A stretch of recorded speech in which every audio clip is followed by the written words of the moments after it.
Welkom terug by Môre onder die soeklig, waar ons elke week die idees verken wat stilweg die wêreld van môre vorm. Vandag kyk ons na iets wat tegnies klink, maar eintlik ongelooflik menslik is. Sintetiese data. Kunsmatig geskepte inligting wat toenemend ons werklike ervarings help oplei en soms selfs vervang. Kom ons begin by die vraag: wat is sintetiese data? Sintetiese data is data wat nie aan die werklikheid onttrek word nie, maar met rekenaarmodelle geskep word, soos regte data op te tree. Dink aan 'n digitale tweeling, 'n gesimuleerde weergawe van iets in die fisiese wêreld. Met sintetiese data maak ons in wese digitale tweelinge van datastelle. Maar hoekom op die aarde sou mens sodanige data wou hê? Wel, omdat werklike data deur mekaar duur en eties kompleks kan wees. Dit het gapings, dit kom met privaatheidsrisiko's, en in baie gevalle is dit eenvoudig onmoontlik om die data wat jy nodig het in die regte wêreld te skep. Dink aan selfbesturende motors. Jy wil nie wag vir 'n regte kind om voor 'n motor in te hardloop, sodat jou remstelsel kan leer nie. Jy wil gevaarlike scenario's veilig simuleer.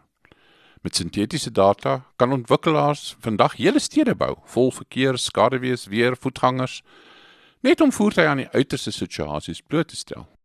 Dieselfde gebeur in finansies, waar sintetiese bankstate gebruik kan word om bedrogopsporing te toets, sonder om enige privaatheidsreëls te oortree. In medisyne word sintetiese pasiëntrekords geskep om nuwe diagnostiese instrumente te ontwikkel, terwyl ware pasiënte beskerm word. En in robotika word fabrieke digitaal nagebou, sodat masjiene kan leer lank voordat die werklike prototipe bestaan. Sintetiese data was 'n aanvanklike hulpmiddel, maar nou word dit die hoofbrandstof vir die volgende generasie kunsmatige intelligensie. En dit bring ons by 'n baie belangrike draaipunt. Na mate werklike data moeiliker raak om te bekom, te stoor of eties te gebruik, verskuif die wêreld na sintetiese data as primêre bron. 3 groot kragte stoot hierdie beweging aan. Eerstens, privaatheid en regulering. Reg oor die wêreld is daar strenger wette oor hoe persoonlike data versamel mag word. Data is nie meer vrylik beskikbaar nie. Maatskappye soek dus 'n alternatief wat wettig en bruikbaar is. Sintetiese data hou die patrone van die werklike data vas, maar sonder die identiteit van enige individu bekend te maak. Dit is 'n groot aantrekkingskrag. Tweedens, skaarstes en kostes. Ons dink altyd daar is 'n oorvloed van data. Maar die waarheid is dat hoë gehalte, goed geëtikeerde data 'n beperkte hulpbron is. In medisyne, lugvaart en verdediging is dit duur, gevaarlik of selfs skaars. Met sintetiese data kan jy 'n paar honderd voorbeelde omskep in miljoene, of seldsame gevalle genereer wat andersins jare se wag sou verg. Derdens, die krag van simulasie. KI kan vandag sintetiese data skep wat so realisties is dat modelle wat daarop opgelei is net so goed of selfs beter presteer as die wat op werklike data opgelei is. Want sintetiese data kan gebalanseerd, skoon en volledig wees. 'n Ideale opleidingsomgewing. Maar wat beteken dit vir die toekoms? Kom ons kyk na 4 implikasies. Implikasie 1. Wie die simulasie beheer die narratief.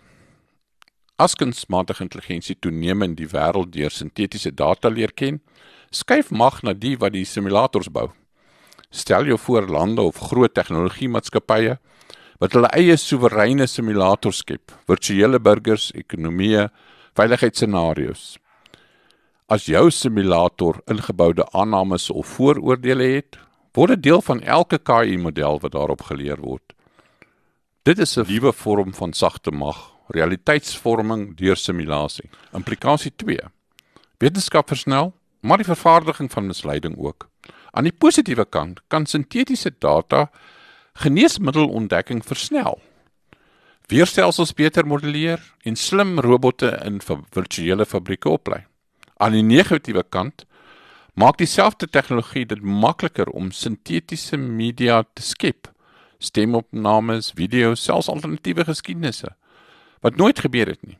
As die grense tussen werklikheid en gesimuleer vervaag, word die vraag gevra: hoe handhaaf ons vertroue?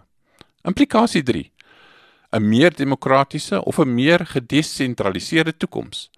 Sintetiese data kan in teorie almal se toegang tot kunsmatige intelligensie verbeter. 'n Klein kliniek op 'n platteland kan sy eie sintetiese pasiëntdata skep en diagnostiese hulpmiddels bou.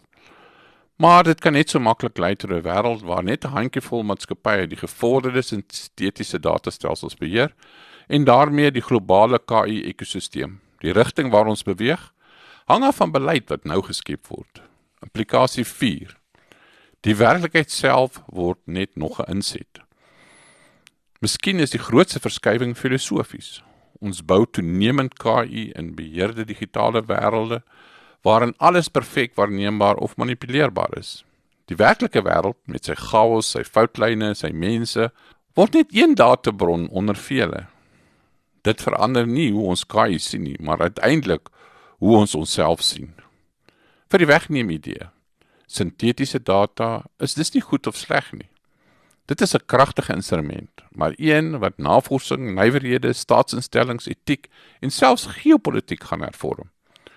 Die belangrike vraag vir ons tyd is nie net wat ons bou nie, maar watter werklikhede ons kies om te simuleer en wie die reg het om dit te besluit. Dankie dat jy saam geluister het na Môre onder die soeklig. Tot volgende keer. Hou aan vooruitkyk.